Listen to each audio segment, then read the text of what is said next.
Chega mais, torcida gloriosa, torcida do Botafogo, ligada aqui na segunda edição desse nosso plantão glorioso para a gente trazer as informações que dizem respeito ao mais tradicional, a quem tá cheio da bufa, a quem pode gastar, só quem tem que pode gastar, né? Quem diria, como disse a Patrícia Andrieta na primeira edição, quem diria que o Botafogo ia estar tirando essa onda? A janela fechou, a gente está tendo aí anúncio de jogadores, notícias boas aí sobre o Lucas Fernandes, mais uma reclamação, uma cutucada, uma bronca aqui na questão do Luiz Castro, né? A gente precisa que essa situação seja resolvida o mais rápido possível. O que está acontecendo no Botafogo é um absurdo. Por que o nome do Luiz Castro ainda não saiu no bid? A culpa é de quem?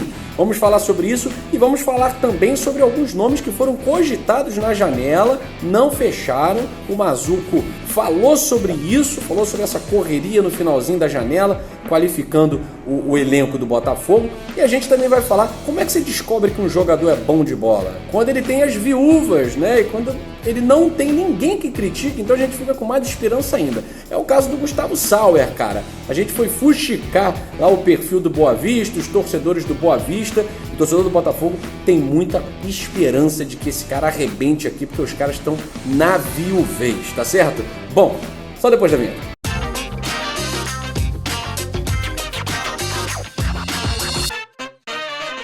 Mais de 56 mil inscritos aqui no canal Gigante Glorioso. A nossa família não para de crescer. Eu peço a você, tá assistindo esse vídeo e não é inscrito, inscreva-se no nosso canal Gigante Glorioso. O canal tá crescendo, é um canal da família botafoguense. Torne-se membro aqui da família GG. Siga-nos também no Instagram. Nosso Instagram não saiu dos 5 mil ainda. A gente tá, vamos bombar agora. Se inscreve lá no Instagram, Gigante Glorioso Oficial. Tá aí meu Twitter do Michael Martins, para você seguir a gente. Seguir também lá as informações, as polêmicas, as questões pessoais, muitas vezes lá que a gente coloca sobre o Botafogo. Sempre sobre futebol, sempre sobre Botafogo, é 100% fogão, aqui é Botafogo. Vamos lá, galera. O Cuesta, que já pode até atuar no domingo, o nome dele já está no bid, né? Muito bacana a entrevista que ele deu à Botafogo TV, dizendo que não teve dúvidas quando recebeu o convite desse projeto do Botafogo. Não teve dúvidas, aceitou o chamado, é um jogador sério, é um jogador que joga firme, né? Eu gosto desse tipo de zagueiro. Quando o Carly veio para o Botafogo, a gente sentia que o Carly era esse cara que joga firme, joga sério, identificado com a torcida do Botafogo hoje. Então que o Vitor Cuesta possa construir uma história muito bacana com a camisa do Botafogo. Eu fui favorável à sua vinda, né? Acho que ele já não estava com vontade de jogar no Internacional. Foi barrado lá no início da temporada. Ainda assim, senti que muitos jogadores do Internacional estavam fazendo corpo mole. Não foi o caso do Vitor Cuesta, né?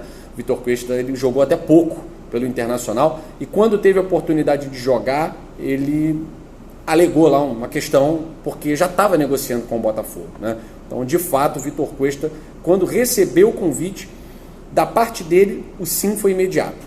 O sim foi imediato. E ele está vindo para disputar o Campeonato Brasileiro por uma equipe que tem mais possibilidades do que o Internacional. O Internacional vem de uma temporada catastrófica, né? Uma temporada catastrófica. Então o Vitor Cuesta sentiu que teria uma grande oportunidade participando desse projeto do Botafogo. Desejo sorte a ele, para mim é titular, não tem conversa. Difícil é saber agora quem joga ao lado do Cuesta, né? Mas isso é um trabalho para o Luiz Castro, que aliás eu estou com uma bronca danada e eu não sei a quem direcionar essa minha bronca. Eu acho que o Botafogo precisa se manifestar publicamente, porque o Corinthians trouxe o seu treinador e não demorou tanto tempo assim para ele estar no bid, não. O treinador do Corinthians chegou, se perdeu um jogo, foi muito. Ele já estava dirigindo o Corinthians no clássico do final de semana. Por que que lá a coisa andou rápido e aqui até agora nada andou?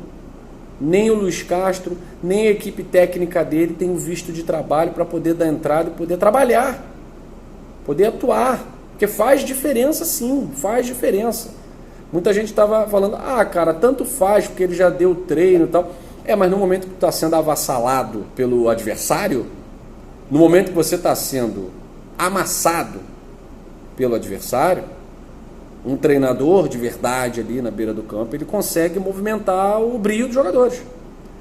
O preparador físico é diferente. A função do preparador físico não é essa. Não é essa. Essa é a função do treinador, ele é pago para isso. E o Luiz Castro não está podendo trabalhar. A culpa é de quem? A culpa é de quem? Precisa saber. Tá? Então acho que o Botafogo poderia ser mais sensível, a não ser que tenha certeza de que o nome dele vai ser publicado agora, daqui a pouquinho, ou amanhã, mais tardar amanhã. Eu espero, tô louco para dar essa notícia aqui, ó, gente. Gravamos o vídeo, mas nesse momento, Luiz Castro acaba de ter o seu nome publicado no BID.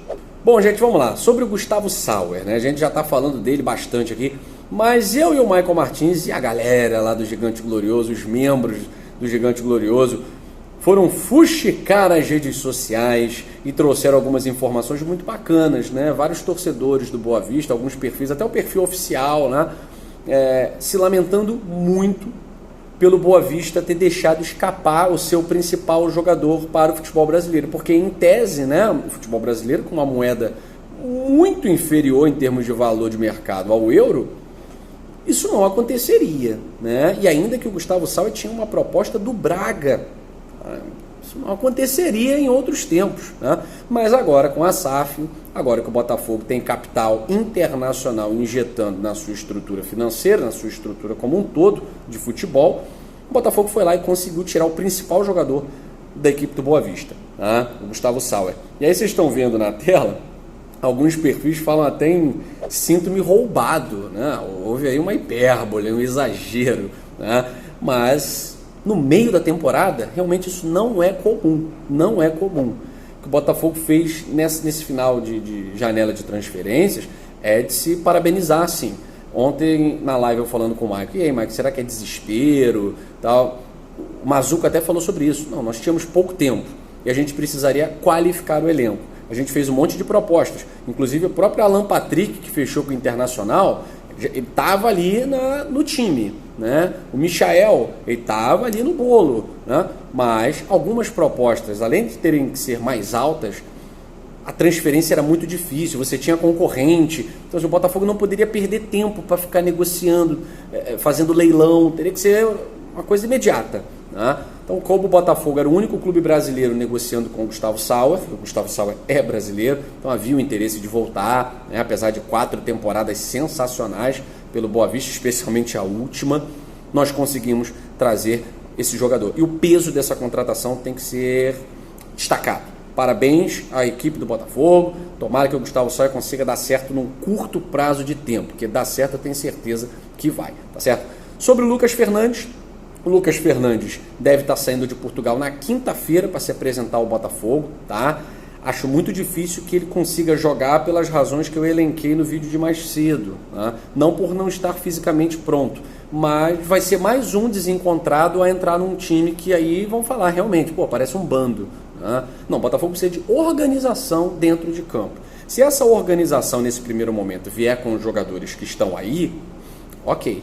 A minha preocupação de verdade para vocês, gente, nem é esse jogo contra o Ceará, tá? É o jogo contra o Ceilândia, porque a gente não pode perder o jogo contra o Ceilândia. Então acho que o Botafogo tem que ter pelo menos uma equipe, um padrão de jogo definido nesse jogo contra o Ceará. Eu espero que o Botafogo do segundo tempo reapareça, né? Para isso eu acho que o Luiz Castro vai ter que mexer na equipe. Hugo e Daniel Borges podem começar a partida. Matheus Nascimento no lugar do Erisson, não vou achar nada demais, acho que é uma substituição até natural. Permanecer com o Erisson, acho uma coisa natural também, né? Isso não vai influenciar tanto, tá? Mas as laterais, importantíssimo que sejam trocadas, não pela qualidade técnica do Saravia, que eu já falei aqui que é jogador que, se jogar o que sabe, vai para a seleção, joga a Copa do Mundo.